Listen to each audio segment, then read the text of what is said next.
আমি আজকে এই মুহূর্তে গ্রামের বাড়িতে আসছি। বেশ ব্যস্ত ছিলাম বাংলাদেশ চলচ্চিত্র শিল্পী সমিতি নির্বাচন নিয়ে, তবে আজকে আমার গ্রামের বাড়িতে এসে দেখেন গাছের বাগান, সবুজ গাছ চারপাশে। বৃষ্টি হওয়ার পরে আজকে কিন্তু একদমই বৃষ্টি নেই। খুব মজার একটি জায়গায় যাচ্ছি এবং মজার একটা জিনিস খাবো, যেটি আমি আপনাদের সঙ্গে শেয়ার করব। চারপাশে সবুজ সবুজ গাছ, দেখেন কেমন রাস্তা ধরে আমি যাচ্ছি। এগুলো হচ্ছে বাতা, যেটাকে পানের জমিতে ছাউনি দেওয়া হয়ে থাকে। তো আমি যাচ্ছি, আমরা দুইজন একটা মজার জিনিস খাবো।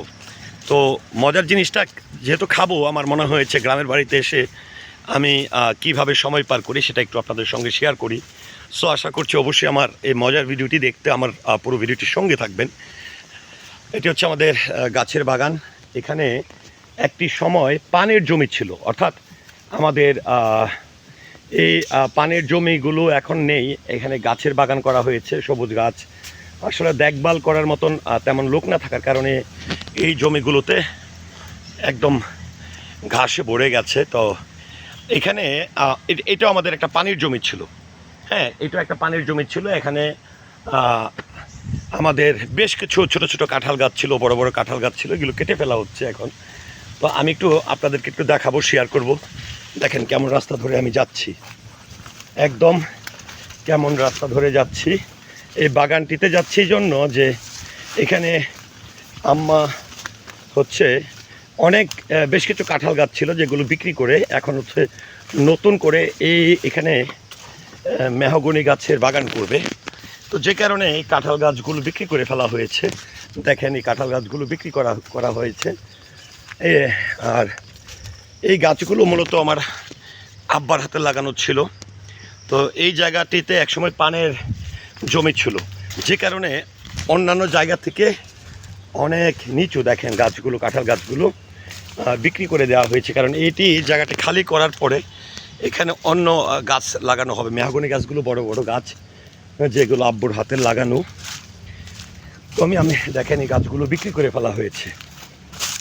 যাক, এই বাগান থেকে কিন্তু আমি মজার একটা জায়গায় যাব, একটা মজার জিনিস খাবো, নিজ হাতে পেরে খাবো গাছ থেকে, যেটি শেয়ার করবো। তবে অনেকেই বলে থাকেন যে নরসিংদী হচ্ছে লটকনের জন্য বিখ্যাত, কিন্তু লটকনের পাশাপাশি অন্যান্য কিছু ফ্রুটস বা অন্যান্য মজার কিছু আছে, কিন্তু সেটি আমি শেয়ার করবো। দেখেন এই গাছগুলো, এইগুলো হচ্ছে মেহগনি গাছ। এগুলো আমার আব্বুর হাতের লাগানো। প্রায় এটি হবে 2002 কি 2003 দিকে সম্ভবত এগুলো লাগানো ছিল, আর এই গাছগুলো বিক্রি করে ফেলা হয়েছে। এখানে পানের জমি সব বিলুপ্ত হয়ে যাওয়ার পর নতুন করে আবার পান গাছ লাগানো হয়েছে।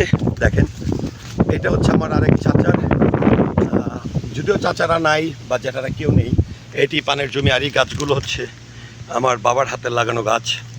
কত বড় হয়ে গেছে, বাবা নেই, কিন্তু এই গাছগুলোই কেবল এখন স্মৃতি।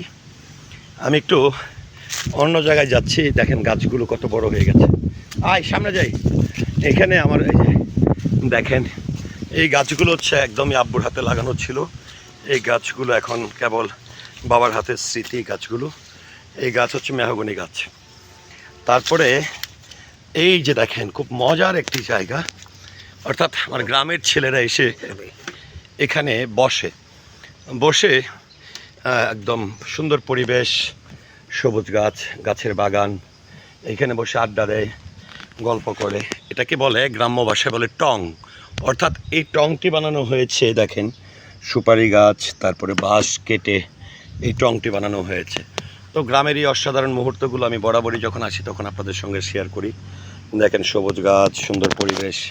গ্রামে থেকে যখন একদম বিরক্ত হয়ে যায়, কোলাহল মুক্ত জায়গায় আসার যখন মন টানে, তখন আমি একটু মাঝে মাঝে গ্রামের বাড়িতে চলে আসি। তো আমরা একটা মজার জিনিস খাবো। এর পরের ভিডিওটি অবশ্যই আপনাকে দেখতে হবে, এই মজার কী জিনিসটা গ্রামে এসে আমি খাচ্ছি এবং নিজে গাছ থেকে পেরে কিন্তু খাবো। তো এটি কিন্তু আমার পরে এই ভিডিওটি আপলোড দিব। তো গ্রামের এই সুন্দর মুহূর্তগুলো আপনাদের সঙ্গে আমি শেয়ার করছি। সবাই আমার পুরো ভিডিওটির সঙ্গে থাকার জন্য অসংখ্য ধন্যবাদ। আসসালামু আলাইকুম।